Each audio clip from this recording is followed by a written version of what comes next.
네, 안녕하십니까. 이번은 존 라일 목사님의 마태복음서 강의 중에서 기독교 문서 선교회에서 출판된 책입니다. 챕터 81번 달란트 비유를 함께 나눠보도록 하겠습니다.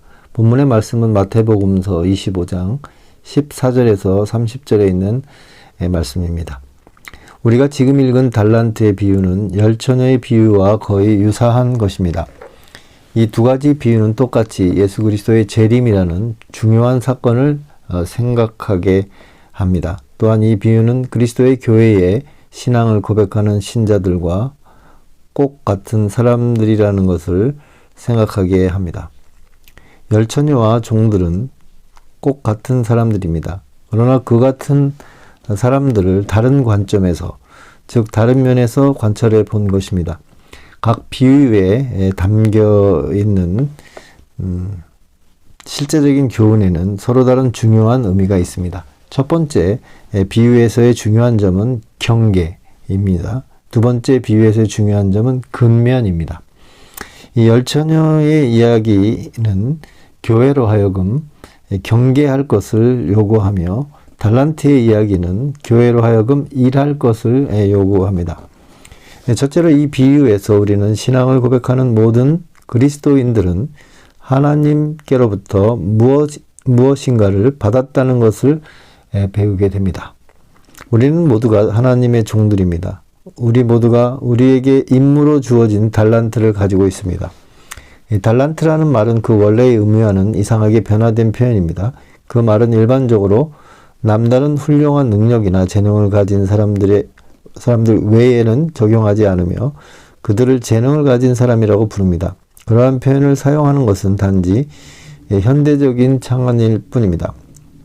우리 주님께서 이 비유에서 사용하신 그 단어의 의미는 모든 세례를 받은 사람들에게 구별 없이 적용되고 있습니다. 하나님께서 보시기에 우리 모두가 달란트를 가지고 있습니다.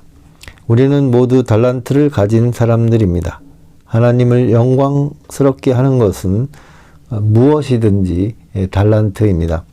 우리의 재능, 권세, 돈, 지식, 건강, 힘, 시간, 감각, 이성, 지성, 기억, 애정, 그리스도의 교회의 신도로서 가지는 특권, 성경을 가진 자의 유익, 이 모든 것이 달란트인 것입니다. 이러한 것들이 어디서 왔습니까? 누가 이러한 것을 부여해 주었습니까? 무엇이 지금의 내가 될 수 있도록 했습니까? 우리는 왜 땅 위를 네 발로 기어다니는 벌레가 안 되었습니까? 이러한 질문에는 단 한 가지의 대답이 있을 뿐입니다. 우리가 가지고 있는 모든 것은 하나님께서 빌려 주신 것입니다. 우리는 하나님의 청지기들입니다. 우리는 하나님의 채무자들입니다. 이러한 생각을 우리 마음속 깊이 새겨두도록 해야 하겠습니다. 둘째로 우리는 많은 사람들이 하나님께로부터 받은 특권과 자비를 오용하고 있음에 대해 배우게 됩니다. 이 비유에는 땅을 파고 그 주인의 돈을 감추어 둔 자에 대한 이야기가 나옵니다. 그 종은 대부분의 인간들을 대표하고 있습니다.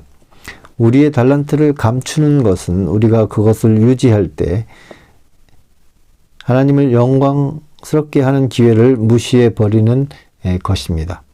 성경을 멸시하는 자, 기도에 게으른 자, 안식일을 지키지 않는 자, 믿지 아니하는 자, 육적인 자, 세상적인 생각을 가진 자, 시간을 낭비하는 자, 분별이 없는 자, 쾌락을 추구하는 자, 돈을 사랑하는 자, 탐욕스러운 자, 방종한 자, 이 모두가 주님의 돈을 땅에 묻어둔 자와 같습니다. 그들은 모두 사용하지 않는 등불을 가지고 있습니다. 그들은 모두 현재의 그들보다 더 나을 수 있을 것입니다. 그러나 그들은 모두 하나님의 것을 날마다 훔치고 있습니다. 주님께서는 그들에게 많은 것을 빌려주셨으나 그들은 그것을 갚지 않습니다. 다니엘서 5장 23절에 너의 호흡을 주장하시고 너의 모든 길을 작정하시는 하나님께는 영광을 돌리지 아니한지라라고 나와 있습니다. 다니엘이 벨사살 왕에게 한 이 말은 모든 회심하지 아니한 자들에게 엄격하게 적용할 수가 있습니다. 셋째로 우리는 신앙을 고백하는 모든 그리스도인들은 언젠가는 하나님과 계산을 해야 한다는 사실을 배웁니다. 우리는 이 비유에서 오랜 후에 그 종들의 주인이 돌아와 저희와 회개했다는 것을 알고 있습니다. 우리 모두 앞에 심판이 놓여 있습니다. 만일 심판이 없다면 성경의 말씀들은 그 의미를 갖지 못합니다. 성경을 부인하는 자는 단지 성경을 소홀히 취급하는 데 그 원인이 있습니다. 우리의 올바른 행위에 따라 우리는 확실하고 엄격하며 피할 수 없는 심판을 받습니다. 높은 자나 낮은 자, 부유한 자나 가난한 자, 학식 있는 자와 무지한 자, 높은 자나 낮은 자, 부유한 자나 가난한 자, 학식 있는 자나 무지한 자, 이 모두가 하나님의 법정에 서야 하며 영원한 판결을 받아야 할 것입니다. 우리는 벗어날 길이 없을 것이며 숨는 것도 불가능할 것입니다. 하나님과 우리는 결국 정면으로 만나야 합니다. 우리는 우리에게 부여해 주신 모든 특권과 우리가 받았던 모든 빚을 계산하여 갚아야 할 것입니다. 우리는 하나님께서 우리를 책임있고 신뢰할 수 있는 피조물로 다루고 계신다는 것과 누구에게든지 그들이 요구하는 대로 많은 것을 부여해 주신다는 것을 깨닫게 될 것입니다. 우리는 우리가 살아있는 동안 날마다 이 사실을 기억해야겠습니다. 우리는 주님께 책망받지 않기 위해 우리 자신을 살피도록 해야 하겠습니다. 넷째로 우리는 참된 그리스도인들은 최후의 심판의 날에 풍부한 상급을 받게 된다는 사실에 대해 배웁니다. 우리는 이 비유에서 주님의 돈을 잘 이용했던 종들은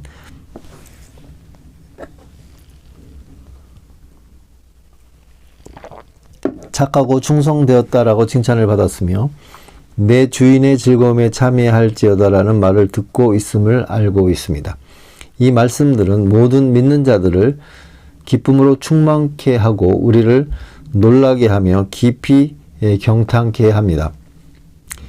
대부분의 그리스도인들은 보잘것없는 약한 피조물이어서 그들이 살아있는 동안 날마다 속죄의 보혈이 필요합니다.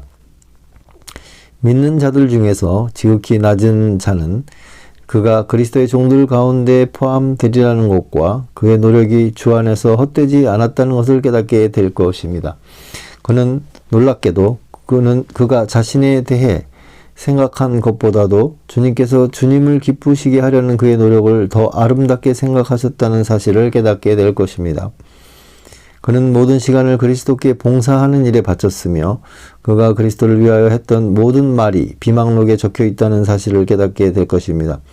믿는 자들은 이러한 사실들을 기억하면서 용기를 내어야 하겠습니다.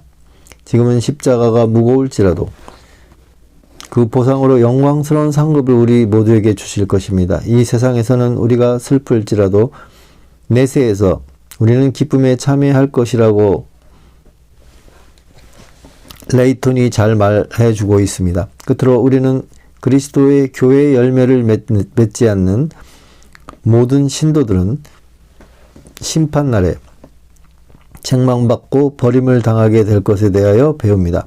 이 비유에서 주인의 돈을 땅에 묻었던 종은 악하고 게으르며 무익한 종이라고 책망을 받았으며 바깥 어두운 데로 내어 쫓긴 것을 우리는 알고 있습니다.